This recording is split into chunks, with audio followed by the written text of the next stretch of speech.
Vous dire la chance que nous avons, chers amis, la chance que nous avons de travailler dans ce domaine qui s'appelle l'aéronautique et le spatial, la chance que nous avons d'avoir un territoire qui est le territoire de l'aéronautique et le spatial. Alors cette chance, si vous voulez, comme je suis un ingénieur, je vais vous la traduire, la mettre en équation en termes de chiffres. Et ces chiffres, c'est le marché sur lequel nous évoluons. Sur le plan mondial, donc on a eu une année 2015 qui est assez flat en termes d'aéronautique, d'évolution d'activité. L'année 2016 part en croissance de façon très forte. Vous allez voir que ça va durer un certain nombre d'années. Quelques chiffres là-dessus. Prévision d'activité sur 2016 en croissance de 3,4%. Et donc, bien sûr, tout ça est lié à la prévision, à l'évolution du trafic passager et de fret. Et on est entre 4 et 5%. Et il y a quelque chose qui est très important, qui s'est redéclenché, chers amis, en 2016, c'est l'activité défense, puisqu'on sait que l'activité défense repart à la hausse avec une croissance au niveau mondial aux alentours de 1%. Alors la France là-dedans, ben, la France, si vous voulez, la France, elle est au milieu de cet écosystème. Notre France, au niveau de l'aéronautique, et je regarde mes amis du GIFAS, qui nous dit qu'en termes de chiffre d'affaires, c'est une évolution de 10% sur l'année 2015, et donc sur l'année 2016, ça va continuer. Pourquoi? Ben, les programmes, on a vu un premier vol que vous connaissez, la 350, mais il y a aussi du Néo, vous savez, qui est parti, il y a la production qui est en hausse, et ça, bien sûr, on a une prévision qui est très importante sur les prochaines années. Je vous donne simplement un chiffre important, c'est que la prévision que nous avons en termes de vente d'aéronefs sur les 20-30 prochaines années, c'est entre 33 000 et 35 000 aéronefs. Ça, c'est le besoin globalement du marché. Vous imaginez ce que ça représente chez nous en termes de business pour nos entreprises. Et donc le GIFAS que j'ai cité n'est pas de reste, bien sûr, puisque les provisions de l'emploi suivent, vous le savez.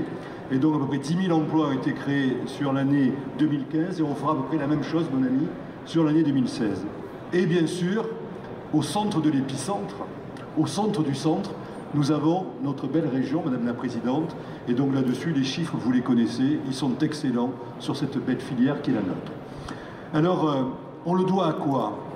On le doit bien sûr à notre culture dans le domaine de l'aéronautique, mais la culture, vous savez, mes amis, c'est essentiellement nos entreprises, Monsieur le Président, Messieurs les Présidents, et à la tête de toutes nos entreprises, vous savez, nous avons Airbus. Airbus qui a accompli un record de livraison de 635 appareils en 2015, un record qui sera peut-être, cher Didier, dépassé sur l'année 2016, mais en tout cas ce qui est important, c'est 10 années de carnet de commande. 10 années de carnet de commande, c'est quelque chose de considérable qui fait un peu rêver tout le monde, notamment nos amis sous-traitants ou preneurs d'ordre. Nous avons aussi ATR. ATR qui est un fleuron aussi de notre aéronautique. La maquette ici nous rappelle cette belle entreprise.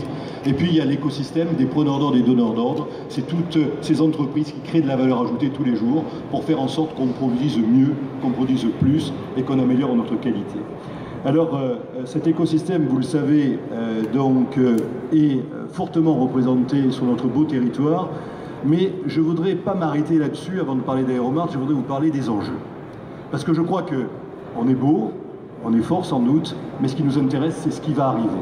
Et nous avons des enjeux très importants en face de nous. Premier enjeu, c'est les capacités de production. Vous le savez toutes et tous.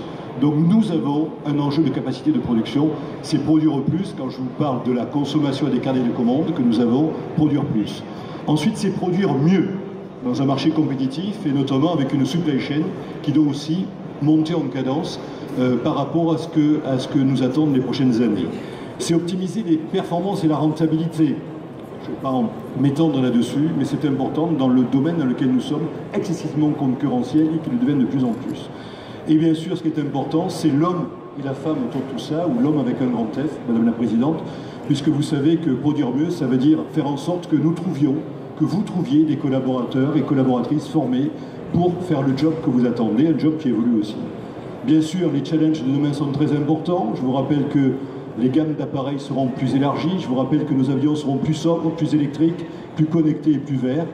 Et je vous rappelle aussi qu'on peut compter aussi là-dessus sur une innovation plus duale. Travaillons le militaire et le civil. Je crois que ça peut nous rapporter aussi des gains de productivité. Au milieu de tout ça... Martin Malvy avait fortement soutenu dès les débuts du salon cette manifestation. Nous sommes le premier partenaire financier parce que nous sommes conscients que nous devons avoir au niveau de la région une visibilité à l'international sur ce qui fait une des caractéristiques les plus prégnantes de notre région, c'est la filière aéronautique.